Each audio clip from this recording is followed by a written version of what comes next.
Selamat jumpa Bapak, Ibu, dan saudara-saudari yang terkasih.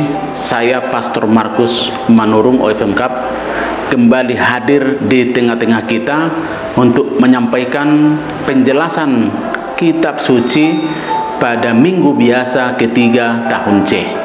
Bacaan pertama diambil dari kitab Nehemia bab 8 ayat 3 sampai 5a, ayat 6 sampai 7, ayat 9 sampai 11. Bacaan kedua surat pertama Rasul Paulus kepada umat di Korintus bab 12 ayat 12 sampai 30. Injil diambil dari Lukas 1 ayat 1 sampai 4, ayat 14 sampai 21. Bacaan pertama yang diambil dari kitab Nehemia menandaskan usaha bersama agar kitab Taurat bisa dimengerti secara bersama oleh umat. Kitab Taurat harus dibacakan dan harus ada yang mendengarkan agar kitab Taurat semakin dipahami. Imam Ezra membawa kitab Taurat kepada pria maupun wanita agar dapat dipahaminya. Dengan penuh perhatian, semua ikut berpartisipasi menerangkan kitab Taurat. Nabi Nehemia, Ezra sebagai ahli Taurat, dan orang-orang Levi bersama-sama menjelaskan isi sabda Allah. Berkat kebersamaan dalam membuka serta menjelaskan kitab suci, seluruh umat menjadi bersukaria. Bacaan kedua dari surat pertama Rasul Paulus kepada umat di Korintus mengingatkan semua orang Kristen agar bersatu dan bekerja sama dalam melakukan kehendak Allah. Paulus mengingatkan bahwa tidak ada status yang tinggi dan yang rendah dalam tubuh Kristus. Mereka sama dan satu dalam Kristus. Mereka dibaptis menjadi satu tubuh dan diberi minum dari satu roh. Roh yang sama, yaitu Roh Kudus, mengisi hidup setiap orang dalam jemaat. Ia juga yang memberi karunia rohani yang beragam. Tujuannya agar semua jemaat bekerja sama dengan mencapai satu tujuan, yakni memuliakan nama Tuhan. Paulus menganalogikan gereja seperti tubuh. Tubuh memiliki organ dengan fungsi yang berbeda, namun setiap bagian tubuh harus bekerja sama agar tujuan utama tubuh tercapai. Demikian juga setiap orang percaya, mereka harus bekerja sama agar tujuan utama gereja tercapai. Injil pada minggu biasa ketiga tahun C ini mengetengahkan perihal pentingnya meneruskan panggilan kita bersama, yakni mewartakan sabda Allah secara konkret. Tugas pokok Yesus, yakni mewartakan firman Tuhan, juga menjadi tugas kita bersama yang harus kita teruskan dalam panggilan kita semua. Yesus mengungkapkan kuasa Allah Bapa yang diberikan kepadanya.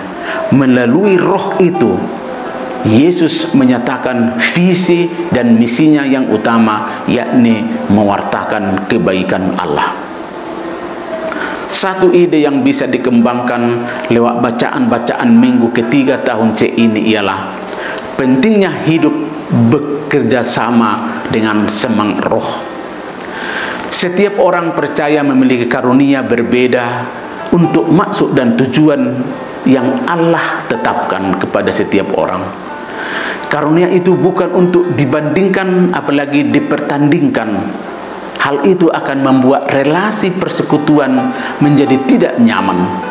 Panggilan kesatuan gereja menjadi terbengkalai. Perbedaan karunia seharusnya dipandang sebagai kesempatan bekerja sama. Ragam corak karunia semestinya membuat jemaat saling melengkapi. Hal ini akan tercapai jika kita mau bekerja sama. Syaratnya ialah kita wajib memusatkan tujuan hanya untuk kemuliaan Allah sendiri. Untuk mewujudkan misi Yesus yang juga adalah tugas kita ini, tidak mungkin sanggup melaksanakan sendiri-sendiri.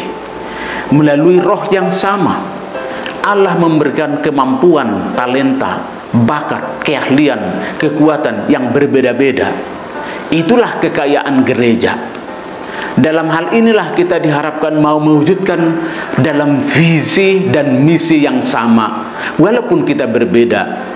Seperti yang dikatakan oleh Rasul Paulus dalam bacaan kedua, karena sama seperti tubuh itu satu dan anggota-anggotanya banyak, dan segala anggota itu sekalipun banyak merupakan satu tubuh, demikian pula Kristus. Sebab di saat kita menolong orang lain, disitulah kita menunjukkan kasih kita sebagai orang Kristen yang percaya bahwa dirinya adalah bahagian dari tubuh Kristus. Di saat kita lemah, disitulah kita menjadi tubuh Kristus yang lemah dan membutuhkan pertolongan dari anggota tubuh Kristus yang lain.